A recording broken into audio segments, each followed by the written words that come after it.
नमस्कार, मैं हूं विकास भदौरिया। खबरों के सिलसिले को आगे बढ़ा लेते हैं और आपके सामने सबसे पहले रख देते हैं हेडलाइंस। तो इस वक्त की जो हेडलाइन है वो है बीजेपी की 72 उम्मीदवारों की दूसरी सूची जारी कर दी गई है। नितिन गडकरी नागपुर से उम्मीदवार बनाए गए हैं, बीड से पंकजा मुंडे उम्मीदवार बनाई गई हैं, मुंबई उत्तर से पीयूष गोयल उम्मीदवार बनाए गए हैं, जबकि हमीरपुर से केंद्रीय सूचना और प्रसारण मंत्री अनुराग ठाकुर को उम्मीदवार बनाया गया है। हरियाणा के पूर्व मुख्यमंत्री करनाल से मनोहर लाल खट्टर उम्मीदवार बनाए गए हैं, गढ़वाल से अनिल बलूनी को उम्मीदवार बनाया गया है। मीडिया सेल के प्रभारी हैं और पार्टी के मुख्य प्रवक्ता हैं। इसके अलावा तेजस्वी सूर्या बीजेपी युवा मोर्चा के अध्यक्ष हैं, उनको बेंगलोर दक्षिण से फिर से उम्मीदवार बनाया गया है। आप देख रहे हैं प्रहलाद जोशी केंद्रीय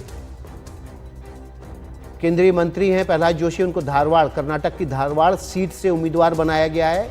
मनोहर लाल खट्टर को हरियाणा की करनाल सीट से उम्मीदवार बनाया गया है। पूर्व मुख्यमंत्री त्रिवेंद्र सिंह रावत को हरिद्वार से उम्मीदवार बनाया गया है। हर्ष मल्होत्रा को पूर्वी दिल्ली से उम्मीदवार बनाया गया है, जबकि कृष्णपाल गुर्जर को फरीदाबाद से उम्मीदवार बनाया गया है। तो ये वो नाम हैं जो हम आपके सामने बारी बारी से रख रहे हैं। 72 उम्मीदवारों की सूची जारी की है बीजेपी ने।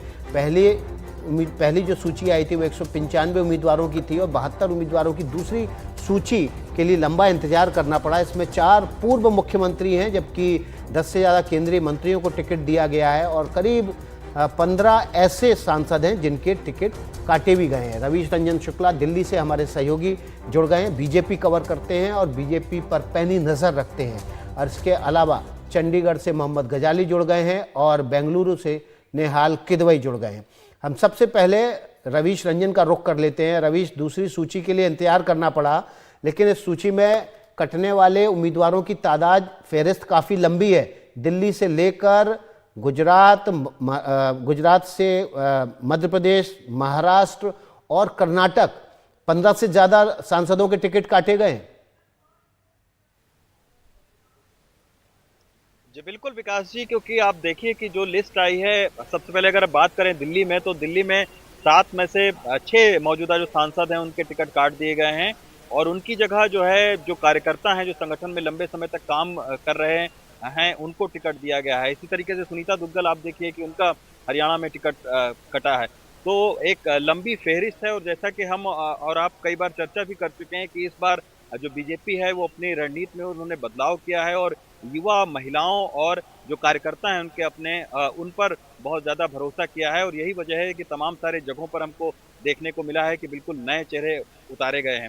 दिल्ली में अगर आप देखिए कि ये जो योगेंद्र चंदौलिया हैं, ये रैगर समाज से आते हैं और मेयर रह चुके हैं, उनको इस बार जो है वो लोकसभा का टिकट दिया गया है। इसी तरीके से हर्ष मल्होत्रा पूर्वी दिल्ली नगर निगम के मेयर रह चुके हैं, महामंत्री हैं और इस बार खास बात यह है कि दिल्ली के अंदर 3 महामंत्रियों को लोकसभा का टिकट दिया गया है। तो ये एक जो है तमाम सारे नेताओं से, कार्यकर्ताओं से हमारी बात हुई है, उनका ये कहना है कि ये बहुत एक पॉजिटिव साइन है, क्योंकि हर कार्यकर्ता की एक चाहत होती है कि वो चुनाव लड़े और इतना बड़ा जो लोकसभा चुनाव है उसमें उनको टिकट दिया गया है। निश्चित तौर पर ये एक बदलाव के संकेत हैं बीजेपी में।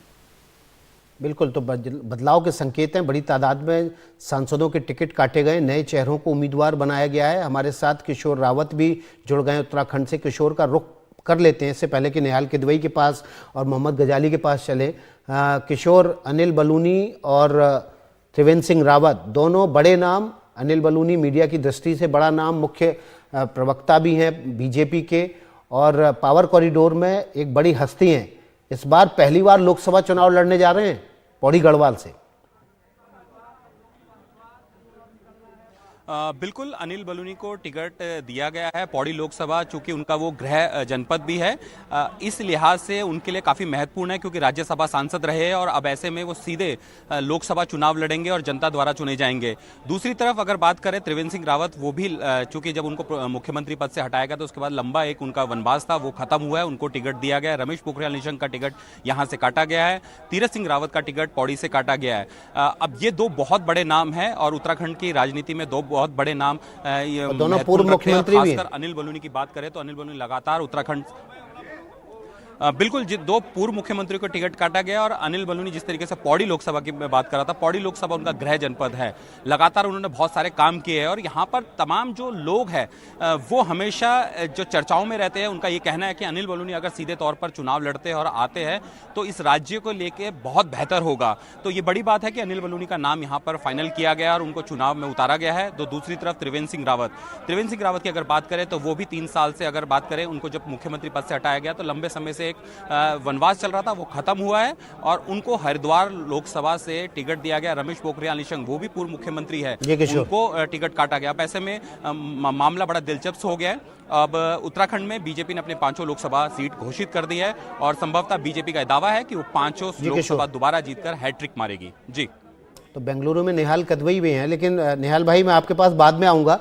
पहले हम चंडीगढ़ चलते हैं मोहम्मद गजाली के पास, क्योंकि इनका जो राज्य है वो कल से लगातार सूचनाओं के झटके में था और कल एनडीटीवी ने बता दिया था कि करनाल सीट से उम्मीदवार होंगे मनोहर लाल खट्टर। आज उस खबर पर मोहर लग गई मोहम्मद गजाली आपकी। जी बिल्कुल, करनाल से ही मनोहर लाल खट्टर को उतारा गया है और आज जब वो विधानसभा में अपना त्याग पत्र या अपने रेजिग्नेशन की बात कर रहे थे तो उनके बगल में बैठे मुख्यमंत्री नायब सैनी भी चौंक गए, क्योंकि सबको लग रहा था कि टिकट अनाउंसमेंट में अभी टाइम है।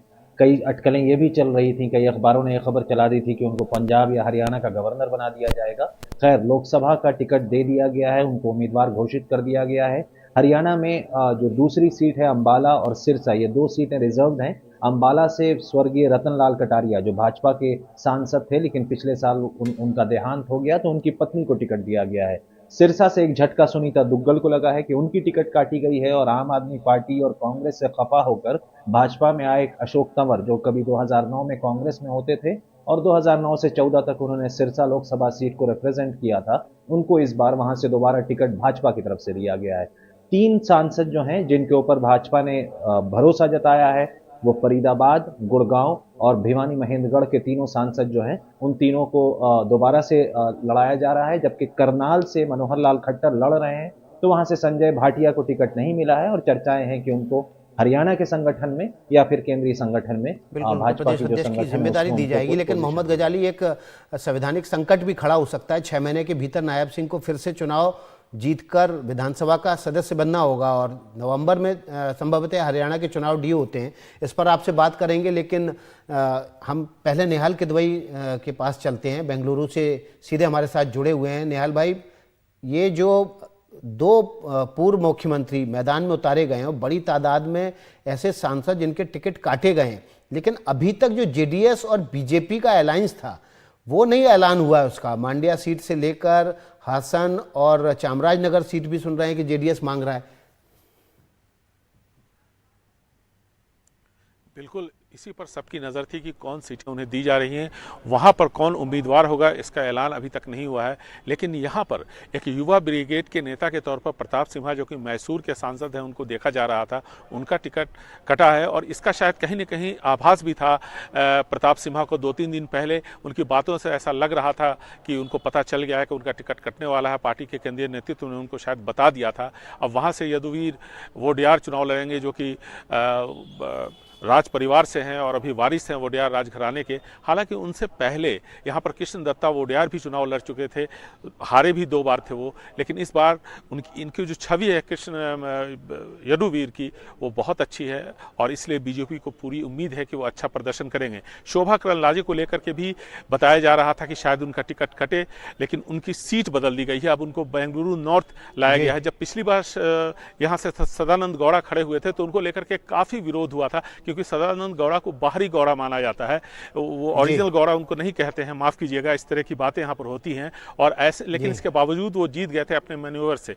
आपने जैसा कि कहा कि जगदीश शेट्टार और बसवराज बोम्मई दोनों चुनावी मैदान में हैं। हालांकि हमें यह बताया गया था कि शायद बसवराज बोम्मई चुनाव लड़ने के मूड में नहीं है, लेकिन राष्ट्रीय महासचिव सीटी रवि को टिकट नहीं मिला, जो कि वो चाहते थे चिकमंगलुरु से लड़ना। ये महासचिव का टिकट कट गया। नेहाल किदवई, समय की कमी है, हमारे सभी सहयोगी ग्राउंड से वो बातें पहुंचाना चाहते हैं जो हमारे दर्शक सुनना चाहते हैं, लेकिन कमी समय की है। अभी छोटा सा ब्रेक ले रहे हैं, फौरन हाजिर होंगे।